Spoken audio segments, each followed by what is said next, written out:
Shalom, selamat pagi Bapak Ibu Saudara dikasihi dalam Tuhan. Berjumpa kembali di program Selamat Pagi Bapak. Sebelum kita mengawali pagi hari kita, mari kita memuji muliakan nama Tuhan dan bakal mendengarkan firman Tuhan. Terlebih dahulu kita mau berdoa. Mari kita berdoa. Terima kasih Bapa, terima kasih untuk pagi yang indah ini Tuhan.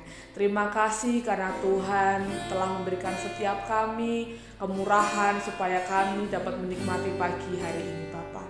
Bapa, sebelum kami mau mengawali pagi hari ini, kami mau datang ke dalam hadirat Tuhan. Kami mau bersujud di dalam hadirat Tuhan. Kami mau menghampiri Tuhan dan kami mau mendengarkan firman Tuhan. Terima kasih Bapa, terima kasih Yesus. Di dalam nama Tuhan Yesus Kristus, Juru Selamat kasih jiwa kami. Haleluya. Amin.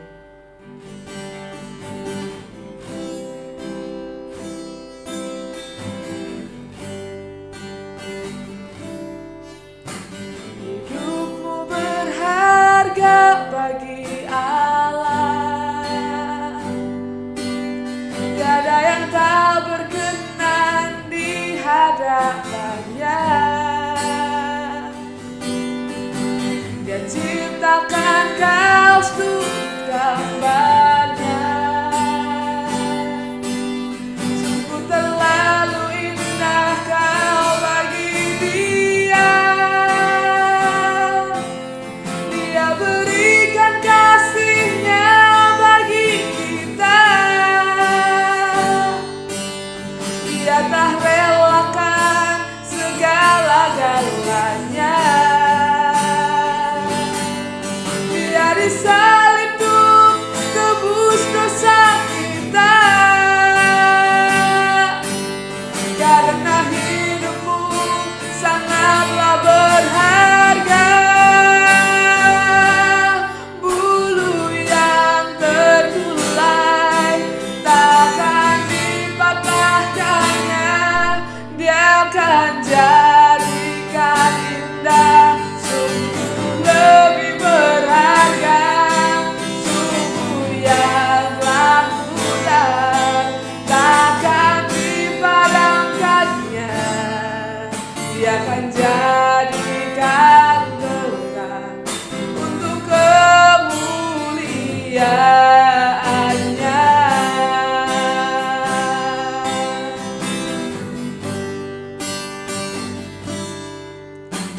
Hidupmu berharga bagi Allah.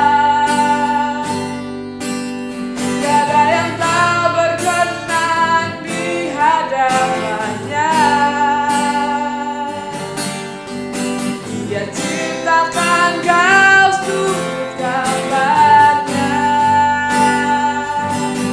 Sungguh terlalu indah kau bagi dia. Dia berikan kasihnya bagi kita. Dia telah relakan segala-galanya. Dia disalib untuk tebus dosa kita. Karena hidupmu sangatlah berharga. Bulu yang tergulai takkan dipatahkannya. Dia akan jadikan indah. Sungguh lebih berharga. Sungguh yang telah pudar takkan dipadamkannya. Dia akan jadikan terang untuk kemuliaannya. Bulu yang tergulai takkan dipatahkannya. Dia akan jadikan indah. Sungguh lebih berharga. Sungguh yang telah pudar takkan dipadamkannya. Dia akan jadikan terang untuk kemuliaan.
terima kasih di pagi hari ini Tuhan. Kami datang ke dalam hadirat Tuhan. Kami sujud di bawah kaki Tuhan. Ini setiap pujian kami, ini setiap penyembahan kami Tuhan. Biarlah pujian ini dapat menyukakan hati Tuhan. Bapa, sebentar kami mau mendengarkan firman-Mu. Biarlah firman-Mu dapat tertanam dalam hati kami. Biarlah firman-Mu dapat menjadi rema untuk setiap kami, Bapa. Terima kasih, Bapa. Terima kasih di dalam nama Tuhan Yesus Kristus. Juru selamat kasih jiwa kami. Haleluya. Amin. Shalom Bapak Ibu Saudara yang dikasihi di dalam Tuhan. Kita kembali berjumpa di pagi yang indah ini, di pagi yang cerah ini, untuk kembali bersekutu bersama, menikmati Kristus bersama dalam program Selamat Pagi Bapa. Bapak Ibu Saudara, kita sudah memuji dan memuliakan Tuhan bersama-sama. Sekarang mari kita menyiapkan hati kita untuk memasuki firman Tuhan. Izinkan saya Bapak Ibu Saudara untuk menyampaikan sedikit tentang renungan, untuk membuka hari kita, untuk membuka aktivitas kita pada hari ini, tentang tenang bersama Kristus. Sebelum kita memasuki pada renungan, mari kita membaca ayat kita yang akan kita bahas selama 1 bulan ini. Kita akan membuka di dalam Injil Matius pasal yang ke-11 ayat yang ke-28 sampai yang ke-30. Saya akan membacakannya bagi kita semua. Mari kita menyimak bersama-sama.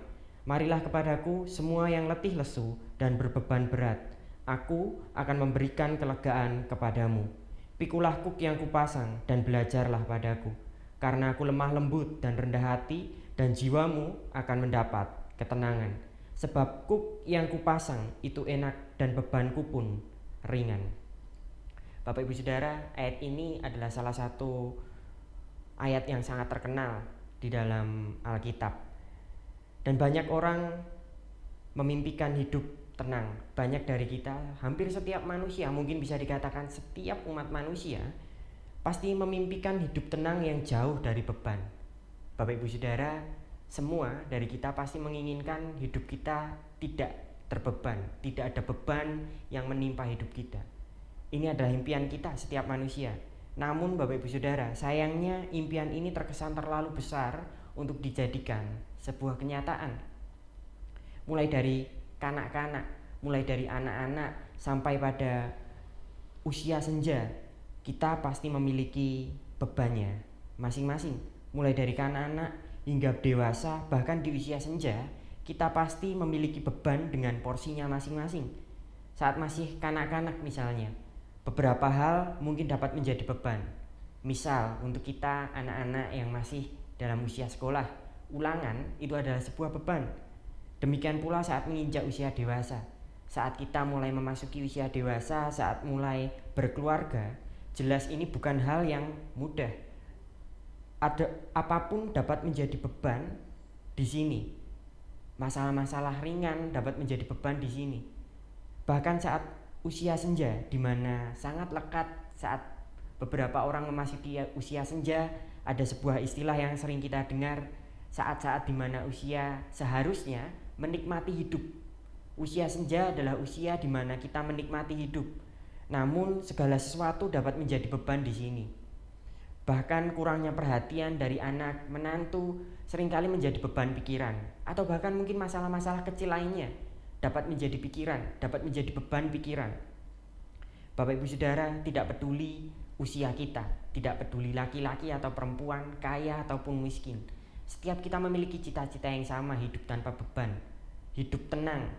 Namun sayangnya impian ini seringkali sulit untuk dijadikan kenyataan. Impian untuk hidup tenang cukup sulit untuk dijadikan kenyataan. Bapak Ibu Saudara, sadarkah kita bahwa ayat yang kita baca tadi menunjukkan bagaimana kunci hidup tenang bukanlah hidup tanpa beban. Sejatinya, hidup tenang bukanlah hidup tanpa beban, melainkan mengambil beban Kristus yang adalah ringan dan berjalan dengannya. Hidup tenang bukanlah hidup tanpa beban. Hidup tenang adalah hidup yang memikul beban Kristus dan berjalan dengan Kristus. Kita tenang bukan karena kehidupan kita. Kita tenang bukan karena kehidupan kita berjalan sesuai dengan apa yang kita inginkan. Kita tenang bukan karena kehidupan kita berjalan sesuai dengan plot-plot yang kita tulis tanpa adanya beban. ketenangan kita tidak seremeh ini Bapak Ibu Saudara. Ketenangan kita tidak didasarkan dengan apa yang di depan. Yang di depan itu belum pasti. Mungkin rencana-rencana kita yang kita tulis dengan detail masih di depan, tapi itu semua tidak bersifat pasti. Ketenangan kita memerlukan ketenangan yang lebih pasti. Ketenangan yang telah terjadi. Sesuatu yang ada di belakang, sesuatu yang telah dikerjakan. Bapak Ibu Saudara, dalam terjemahan secara langsung, dari terjemahan secara harfiah atau literal di dalam ayat 29 berbunyi, "Pikulah kuku atasmu dan belajarlah dariku." Ini menunjukkan bahwa Kristus tidak hanya menaruh beban lalu meninggalkan kita. Ini berbicara bahwa Kristus tidak hanya menaruh beban lalu meninggalkan begitu saja. Bapak Ibu Saudara, sadarkah bahwa Dia sendiri bersama dengan kita di tengah kelemahan kita? Kata "pikulah kuku atasmu" menunjukkan bahwa Kristus juga bersama dengan kita dengan beban yang sama. Kristus tidak menaruh beban lalu meninggalkan begitu saja. Dia sendiri bersama dengan kita. Kristus itu bersama dengan kita di tengah kelemahan kita dengan kuk yang sama.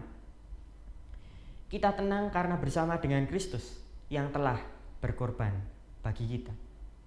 Kematian Kristus di atas kayu salib adalah sebuah kepastian, baik dalam segi historis maupun segi kepercayaan kita. Ini sebuah kepastian bahwa Kristus benar-benar mati di atas kayu salib, dan kita mempercayai itu untuk menebus dosa kita, orang-orang yang berdosa. Dan kita tenang karena hal ini. Kita tenang karena Kristus bersama-sama dengan kita. Kristus bersama-sama dengan kita. Kristus yang mengorbankan nyawanya karena kasihnya untuk menyelamatkan kita.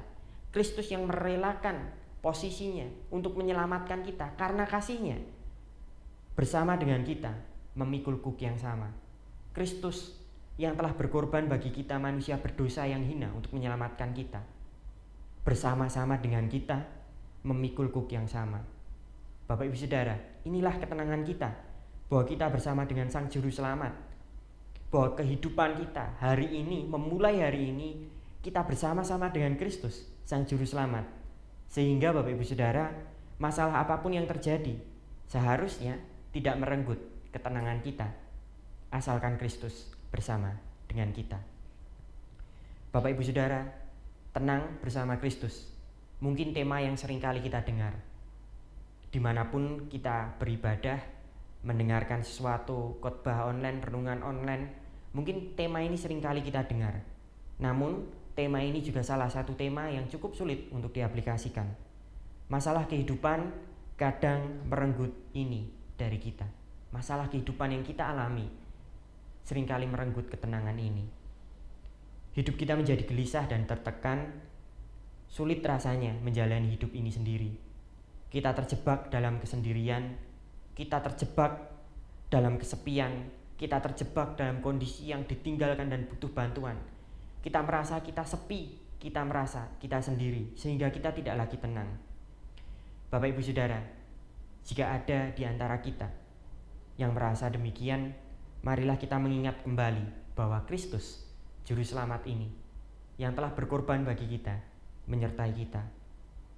Sadarkah kita Bapak Ibu Saudara, Matius mengangkat salah satu tema besar, Allah menyertai kita dalam Injilnya, dalam Injil Matius. Ini menunjukkan satu fakta yang sangat jelas bahwa Kristus adalah Allah yang menyertai kita. Jika Bapak Ibu Saudara menyadari hal ini, Injil Matius diawali dengan satu nubuatan bagaimana seorang anak akan lahir dari anak darah dan akan dinamai Immanuel. Matius 1 ayat yang ke-23. Injil ini dibuka dengan Immanuel yang berarti Allah menyertai kita. Akan ada seorang anak laki-laki yang selalu menyertai kita. Dan ditutup dengan indah dengan perkataan Kristus sendiri saat terangkat ke surga. Di dalam Matius 28 ayat yang ke-20, Kristus berkata, "Aku menyertai kamu senantiasa sampai kepada akhir zaman." Injil Matius dibuka dengan sangat indah dengan nubuatan anak Kristus yang adalah Immanuel yang menyertai kita, dan ditutup dengan perkataan Kristus sendiri bahwa Kristus selalu menyertai kita. Bapak Ibu Saudara, mengikut Kristus bukan berarti jalan lurus yang selalu mulus, bebas dari beban. Namun satu kepastian ini akan membuat kita tenang, bahwa kita bersama Sang Juru Selamat yang berkuasa. Saya selesai Bapak Ibu Saudara, biarlah hari ini kita menikmati ketenangan dari Kristus. Dan setiap hari marilah kita bertobat. Jika kita merasa berbeban, mari kita datang dan mengingat kembali bahwa Kristus selalu menyertai kita. Juru Selamat ini selalu menyertai kita. Mari kita berdoa. Bapa, kami mengucap syukur pagi hari ini kami menikmati Kristus bersama-sama. Kami belajar satu kebenaran, satu kepastian yang telah terjadi, bahwa Kristus menyertai kami. Kristus yang telah mengorbankan segalanya karena kasih-Nya untuk menyelamatkan kami orang-orang berdosa yang hina, bersama-sama dengan kami, menyertai kami. Dan kami mau menanggung beban Kristus dan hidup bersama dengan Kristus. Karena inilah ketenangan kehidupan kami. Kami menikmati Allah dan memuliakan Allah dalam kehidupan kami. Biarlah ini menjadi bagian kami. Dan Allah Bapa, kami mohon untuk selalu menguatkan dan memampukan kami untuk hidup dalam kasih karunia-Nya Tuhan, untuk tetap tenang bersama dengan Kristus, untuk hidup terus-menerus berkomitmen, untuk terus-menerus bertobat, mengingat bahwa Kristus menyertai kami, mengingat bahwa Kristus yang telah berkorban selalu berserta dengan kami. Terima kasih Bapa atas Kristus. Terima kasih Bapa untuk hari ini. Dan kami menikmati setiap ketenangan yang berasal daripada Kristus yang adalah ketenangan sendiri. Terima kasih Bapa telah mengingatkan dan menegur kami untuk tetap tinggal dalam kebenaran-Nya Tuhan. Di dalam nama Allah Bapa, di dalam nama Kristus Yesus dan Roh Kudus. Amin.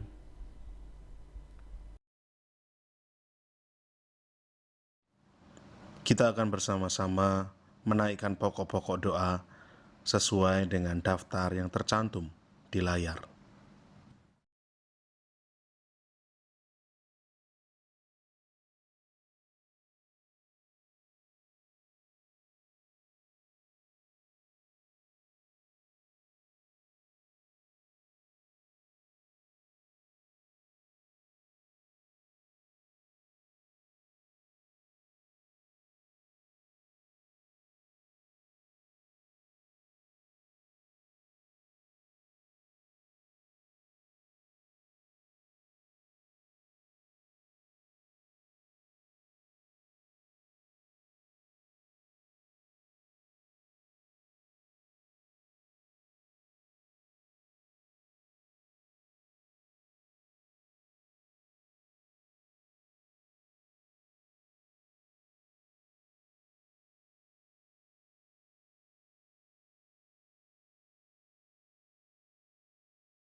Bapa kami yang di sorga, dikuduskanlah namamu, datanglah kerajaan-Mu.